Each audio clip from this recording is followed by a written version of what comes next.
सगळ्यांचं स्वागत आहे कुठे कुठल्या कार्यक्रमात ज्याचं नाव आहे क्लोज अप. हास्य सम्राट आता हसा मराठीत येत आहेत कोण? प्राध्यापक दीपक देशपांडे.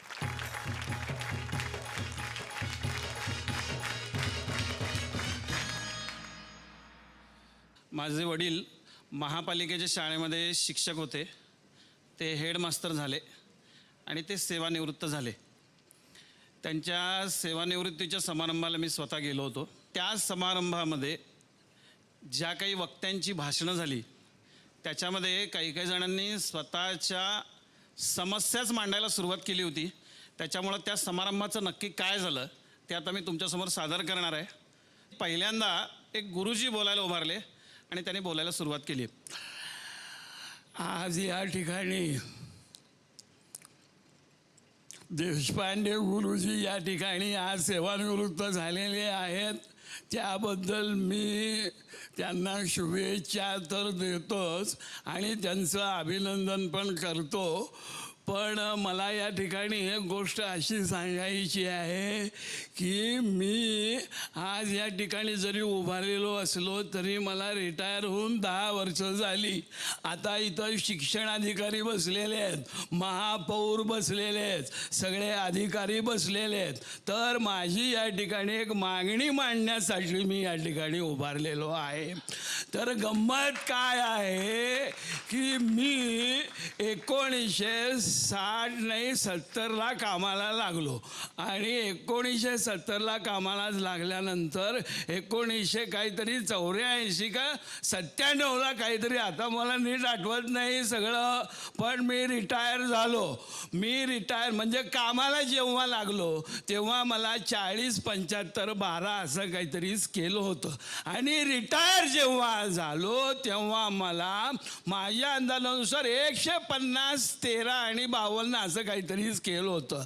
वास्तविक पाहता शासनाच्या 14/9/1985च्या GR नुसार मला 2617-57 असं काहीतरी स्केल मिळायला पाहिजे होतं. ते स्केल मला आत्तापर्यंत मिळालेलं नाही. मी शिक्षणाधिकाऱ्यांकडं, महापौरांकडं 17 स्मरणपत्र पाठवलीत. मी काढून दाखवतो वाटलं तर. माझ्या शब्दांमधनं माझी मागणी आजपर्यंत मान्य झालेली नाही. तेव्हा मला इथे ह्या तुमचे महापौर आणि शिक्षणाधिकाऱ्यांना सांगायचं आहे, माझी मागणी मान्य करा, माझ्यावरचा अन्याय दूर करा. देशपांडे गुरुजींना शुभेच्छा. आता हे बोलल्यानंतर तिथं कामगार पुढारी बसलेले होते. ते बोलायला उभारले. देशपांडे गुरुजी या ठिकाणी रिटायरमेंट घेतलेले आहेत.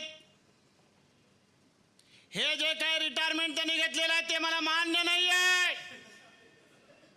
त्याचं कारण असं, एक कामगार नेता म्हणून मी या ठिकाणी बोलतो. देशपांडे सर जेव्हा कामाला लागले तेव्हापासनं आज तागायत त्यांच्या नोकरीमध्ये त्यांनी शिक्षणामध्ये वेगवेगळे प्रयोग केले.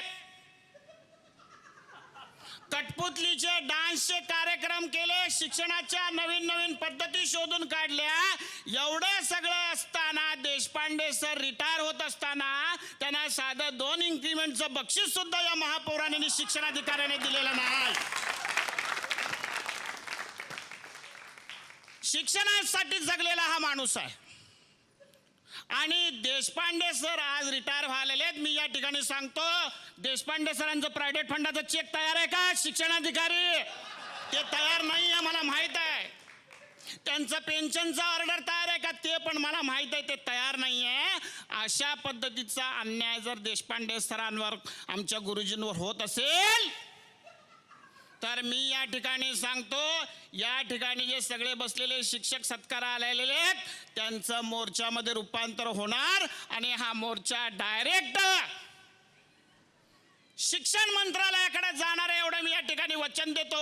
आणि जोपर्यंत देशपांडे गुरुजींवरचा अन्याय कमी होणार नाही तोपर्यंत हे आंदोलन या ठिकाणी संपणार नाही. जय हिंद, जय महाराष्ट्र. देशपांडे गुरुजींना शुभेच्छा. हे बघितल्यावर एक बाई उभारल्या बोलायला.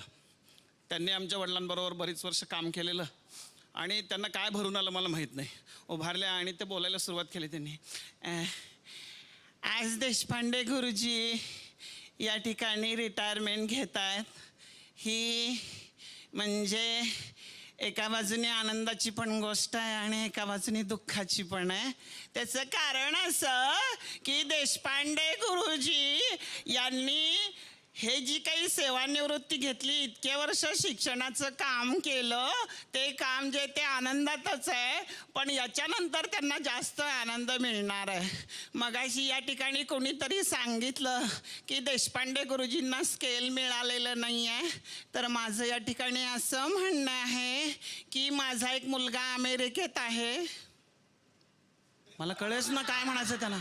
माझा एक मुलगा अमेरिकेत आहे. माझी मुलगी सुद्धा डॉक्टर आहे, ती आता लंडनला असते.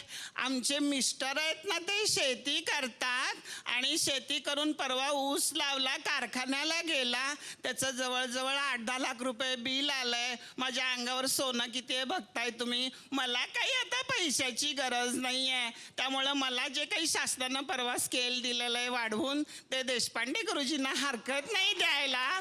त्याचं नो ऑब्जेक्शन सर्टिफिकेट सुद्धा द्यायला मी तयार आहे. देशपांडे गुरुजींना शुभेच्छा. एवढं सगळं झाल्यानंतर महापौर जे होते ते बोलायला उभारले आणि त्यांनी गंमतच केली. आणि या महापौरांना या ठिकाणी त्या ठिकाणी म्हणायची सवय होती. त्यांनी बोलायला सुरुवात केली.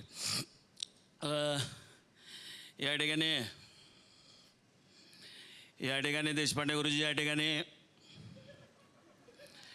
ठिकाणी रिटायर झाले. त्या ठिकाणी देशपांडे गुरुजी या ठिकाणी रिटायर झाल्यानंतर या ठिकाणी आमचे जे कामगार नेते आहेत त्या ठिकाणी त्यांनी त्या ठिकाणी त्यांचे विचार मांडले त्या ठिकाणी. आणि या ठिकाणी आमचे मगाशी ताई पण उभारले होते त्या ठिकाणी, तर त्यांनी पण त्यांचे विचार त्या ठिकाणी मांडले त्या ठिकाणी. तर देशपांडे आमच्या गुरुजींवर या ठिकाणी जे अन्याय झाले त्या ठिकाणी, तर त्या ठिकाणी त्यांचा अन्याय दूर करण्याचा त्या ठिकाणी आपण प्रयत्न करायला पाहिजे त्या ठिकाणी. पण एक तुम्हाला या ठिकाणी मी सांगू शकतो या ठिकाणी, तर काय झालेलं या ठिकाणी, मी सुद्धा शिक्षक म्हणूनच त्या ठिकाणी कामाला होतो. त्या ठिकाणी मी पण असंच कामाला लागलो होतो त्या ठिकाणी. पण त्या ठिकाणी मला जे स्केल मिळालं पाहिजे ते मिळत नव्हतं त्या ठिकाणी. मग मी त्या ठिकाणी नोकरीचा राजीनामा दिला त्या ठिकाणी. आणि त्या ठिकाणी मी त्या ठिकाणी नगरसेवक झालो त्या ठिकाणी. आणि त्याच्यानंतर मी महापौराची खुर्ची घेतलो या ठिकाणी. तरीसुद्धा मी शासनाच्या मागे गेले 2 वर्ष लागलो त्या ठिकाणी. माझी मागणी अजून मान्य झाली नाही या ठिकाणी. तर देशपांडे सरांची मागणी त्या ठिकाणी काय मागणी मान्य होणार आहे अशा पद्धतीने त्या ठिकाणी मला प्रश्न पडलेला आहे. म्हणून या ठिकाणी मी देशपांडे गुरुजींना शुभेच्छा देतो. आणि त्यांची मागणी मान्य होऊस तर मला मात्र शासनानं महापौर पदावरनं कमी करू नये अशा पद्धतीची त्या ठिकाणी मुख्यमंत्र्यांकडे मागणी करतो आणि त्या ठिकाणी थांबतो. धन्यवाद.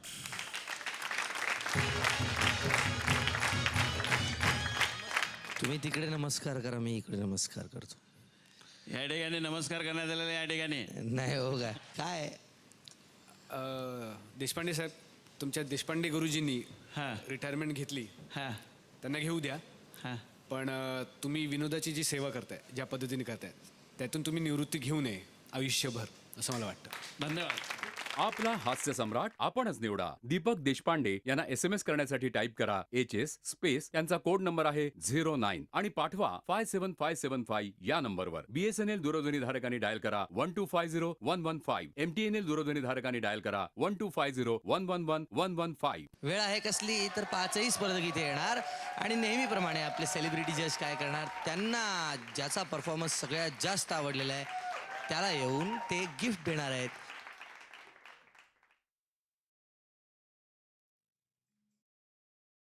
कोण मला सांगू याला काय प्रश्न पडलाय की दादा? मी आयुष्यात ठरवलंय की कोणाला कमी लेखायचं नाही, स्वतःला सोडून. ही जगात खूप चांगली माणसं जी हसवतात. मी कालपर्यंत जेव्हा फिल्म रिलीज होणार होती तोपर्यंत मी खूप टेन्शनमध्ये होतो. कशी फिल्म होणार, लोकांना आवडणार की नाही आवडणार. पण त्या दरम्यान मी खूप सिरियस होतो, मी खूप शांत होतो, गप्प होतो, मी दाखवत नव्हतो, खोटं खोटं हसत होतो. पण ह्या 5 जणांनी मला खूप हसवलं. मला इथे येऊन खूप रिलॅक्स वाटतं आता. तुम्ही एक कदाचित मला ह्यात कप आहे असं मला कळलेलं आहे. ह्यात कप आहे, तुम्ही कदाचित मला कपटी म्हणाल किंवा हा एकच कप आहे म्हणून कपात केली का म्हणून म्हणाल. पण मी हा कप 5 जणांना देतोय.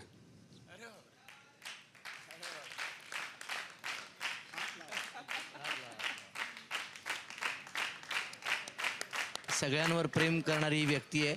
आता वेळ आहे आपली यानं बनवलेल्या पहिल्या सिनेमावर प्रेम करण्याची. सगळे जाऊया आणि 3:30 जाऊन बघूया आणि मजा करूया. आजचा एपिसोड इथेच संपलेला आहे. भेटूया पुढच्या एपिसोडमध्ये. तोपर्यंत bye bye, take care, I love you all. हसा, हसवत राहा, आनंदात जगा. That's it.